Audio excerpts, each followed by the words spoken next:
మీ business ఏదైనా మీ ఊర్లో promotion చేయాలంటే అది సుమన్ టీవీతోనే సాధ్యం. ఇప్పుడే సంప్రదించండి. దాదాపుగా జగన్మోహన్ రెడ్డి అనే వ్యక్తి ముఖ్యమంత్రిగా అధికారం చేపట్టినప్పటి నుంచి ఏ వర్గాలనైతే ఆ రోజు మాటలు ఇచ్చి మోసం చేశాడో ప్రతి ఒక్క వర్గం కూడా ఈ రోజు నిరాశ నిస్పృహలతోటి ఒక ఆవేదనతోటి ఈ ప్రభుత్వం మీద విపరీతమైనటువంటి కసితో ఉన్నారు. మేము సిద్ధమని చెప్పేటువంటి జగన్మోహన్ రెడ్డి గారికి ప్రజలందరూ సిద్ధంగా ఉన్నారు. రేపు కూటమి అభ్యర్థులైనటువంటి మేము సైకిల్ గుర్తుకు ఓటు వేసి ముఖ్యమంత్రిగా చంద్రబాబు నాయుడు గారిని చేసుకోవడానికి ప్రజలందరూ సిద్ధంగా ఉన్నారు. అన్ని వర్గాలని మోసం చేసిన జగన్మోహన్ రెడ్డి ఈ రోజు ఆఖరికి చెత్తకు మీద కూడా పన్ను వేస్తూ ఈ రోజు పేదల దగ్గర నుంచి పన్నుల పేరు మీద వసూలు చేస్తూ మననే చూశారు మీరు. ఎలక్షన్ కమిషన్ ఏదైతే వాలంటీర్లను దూరం పెట్టాలన్నప్పుడు ఏం చేశారు? వాలంటీర్లను దూరం పెట్టాలన్నప్పుడు ప్రతి నెల ఏ విధులైతే వాలంటీర్లు నిర్వహిస్తారో వాటికి ప్రత్యామ్నాయంగా ప్రభుత్వ అధికారులను నియమించి ఇంటికే పెన్షన్ ఇవ్వాలని ఎలక్షన్ కమిషన్ చెప్తే దాన్ని కూడా రాజకీయం చేస్తూ ఈరోజు సచివాలయాలకు పిలిపించుకొని ఈ ఎండ వేడిమికి తట్టుకోలేక కొంతమంది వృద్ధులు మరణిస్తే దాన్ని రాజకీయం చేయాలని చూశారు జగన్మోహన్ రెడ్డి గారు. నేను అడుగుతున్న సూటిగా ఈ ప్రభుత్వాన్ని, చెత్తకు పన్ను వసూలు చేస్తూ పన్ను కట్టకపోతే పెన్షన్ల నుంచి కొట్టేసినప్పుడు ఈ అవ్వాతాతల మీద ప్రేమ మీకు గుర్తుకు రాలేదా? కేవలం ఈరోజు ఇంటికే ఒక పెన్షన్ చేసి ఒక అవ్వకొస్తే తాతకివ్వరు, తాతకొస్తే అవ్వకివ్వరు. మరి ఆ రోజు అవ్వాతాతల పెన్షన్ల మీద ప్రేమ రాలేదా? ఈ రోజు మాత్రం వాలంటీర్లను దూరం పెట్టాలన్నప్పుడు కేవలం కుట్ర చేసుకుంటూ దాంట్లో కూడా చతికిలబడ్డారు. ఈరోజు ఎలక్షన్ కమిషన్కు దొరికిపోయి ఏదైతే ఎలక్షన్ కమిషన్ ఇంటికే పెన్షన్లు ఇవ్వమంటే దాన్ని పాటించకుండా సచివాలయాలకు పిలిపించుకొని ఆడేటువంటి డ్రామా బట్టబయలు అయిపోయింది. రేపు ఎలక్షన్ కమిషన్ సమాధానం చెప్పుకోవాల్సిన పరిస్థితి వచ్చింది. దీన్ని ప్రతిపక్షాల మీద రుద్ది బట్టగాల్చి మొహం ఏదేదో గుడ్డ మొహం మీద వేస్తే మాకు మరకలు పడతాయనే విధంగా ఈరోజు డ్రామాలు మొదలుపెట్టారు. అన్ని వర్గాలు ఈరోజు చూస్తున్నారు. మీరు సన్న బియ్యం అన్నారు, ఇవ్వలేకపోయారు.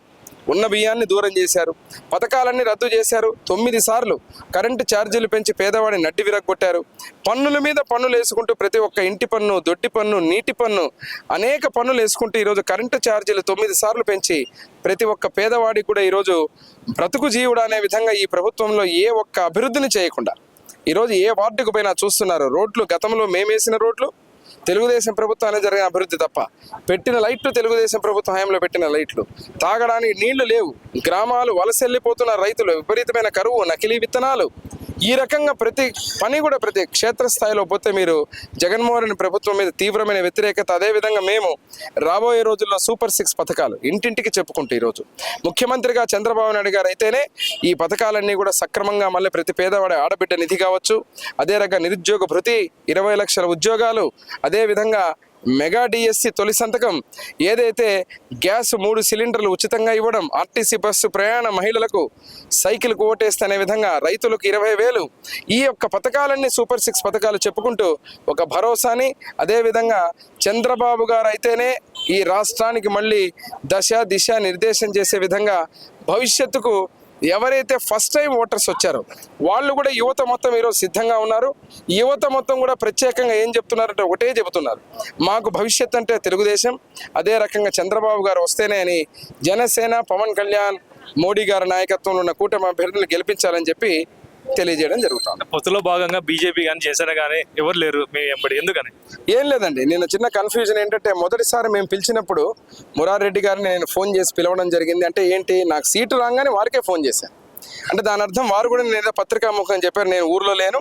ఈరోజు నేను మరీ వారికి ఫోన్ చేయడం జరుగుతుంది. జనసేన ఇన్ఛార్జ్ కూడా నేను గతంలో ఫోన్ చేయడం కూడా జరిగింది.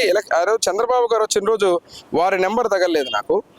జనసేన ఇన్ఛార్జ్ గారికి ఫోన్ చేసి కూడా పిలవడం జరిగింది. పిలిచిన తర్వాత వారు రాకపోవడం, మళ్ళీ ఈరోజు నేను మాట్లాడడం కూడా జరుగుతుంది. ఇక్కడేం పొరపచ్చాలు ఏం లేవు, మా కూటమిలో ఉన్నాం, ఏం భేషజాలు ఏం లేవు. ఇక్కడ నేను అభ్యర్థిగా నా బాధ్యత, 1-2 సార్లు వాళ్ళు పలకకపోయినా నేను ఫోన్ చేసి పిలిచి మళ్ళీ కార్యక్రమాన్ని ముందుకు తీసుకోవడం జరుగుతుంది. జగన్ రెడ్డి పిలిచాడని చెప్తున్నారు, మాకేం పిలుపు రాలేదని చెప్పి చెప్తున్నా. మీకు వివరణ మళ్ళీ క్లియర్గా, నాకు సీటు వచ్చిన రోజు మొట్టమొదటిసారి వారే చెప్పారు నాకు కాల్ చేశారని. నిన్న మీడియా పరంగా కూడా చెప్పారు కదా, గౌరవప్రదంగా వారు కాల్ చేశారన్నారు. నేను మళ్ళీ ఎవరికి ఏం చెప్పాను? చేసింది వారికే కదా. మీరు రావాలా, మీరు సహకరించాలా, మీరు వచ్చిపోవాలంటే నేను ఊరికి వచ్చి పిలుస్తానని చెప్పారు, కలుస్తానని చెప్పారు. మరి ఆ రోజు రాలేదు. వెంటనే చంద్రబాబు నాయుడు గారి ప్రోగ్రాం రావడం, నేను వారి ఫోన్ ప్రయత్నం చేసినప్పుడు అప్పుడు తగలలేదు. కానీ జనసేన ఇన్ఛార్జ్ గారికి నేను ఫోన్ చేశాను. సార్ ప్రోగ్రామ్ వాళ్ళు అవైలబుల్ మాట్లాడారు నాతోటి. మరి వారు ఏ కారణాల చేత రాలేదో నాకు తెలియదు. నేను చెప్పడం కూడా జరిగింది, వారిని ఆహ్వానించడం జరిగింది. ఆహ్వానం మాత్రం మురారెడ్డి గారికి ఆ రోజు ఆహ్వానం ఫోన్ పోలేదు, కానీ మొదటి రోజే వారికి ఫోన్ చేశాను నేను చెప్తున్నా, వారు కూడా నేను చెప్పారు అన్నమాట. దానికేం చిన్న విషయాలు. నేను మళ్ళీ ఈ రోజే వచ్చాను, మరి వారికి ఫోన్ చేయడం జరుగుతుంది, అన్ని కలుపుకొని పోవడం జరుగుతుంది. దాని గురించి ఇబ్బంది ఏం లేదు. ఇది కేవలం ఏంటంటే ఊరికేదో మీ మీడియా మసాలా కోసం మీకు కావాలి తప్ప నేను బీజేపీ పొత్తులో నేను నిర్ణయించింది కాదు. జనసేన పొత్తులో మా అధినాయకుడు పవన్ కళ్యాణ్ గారు, మోడీ గారి నాయకత్వం నిర్ణయించింది. నా బాధ్యతగా ఈరోజు నేను అందరికీ ఫోన్లు చేస్తా, మళ్ళీ కూడా చెప్తాను. రెస్పాన్స్ ఎలా ఉంది ఎమ్మెనూరులో మీకు? మీరే చూస్తున్న అద్భుతమైన రెస్పాన్స్. ఈరోజు ఎక్కడికి పోయినా కూడా ప్రజలు ఒకటే చెప్తున్నారు, విసిగి వేసారిపోయాం, కసిగా ఉన్నాం. ఈ ప్రభుత్వం మీద 130 సార్లు బటన్ నొక్కినానే జగన్మోహన్ రెడ్డి 130 సార్లు మా గొంతు నొక్కినాడనే విషయాన్ని గ్రహించడం లేదు జగన్మోహన్ రెడ్డి గారు. నిన్న కూడా పెన్షన్ల మీద రాజకీయం చేయాలని చూశారు.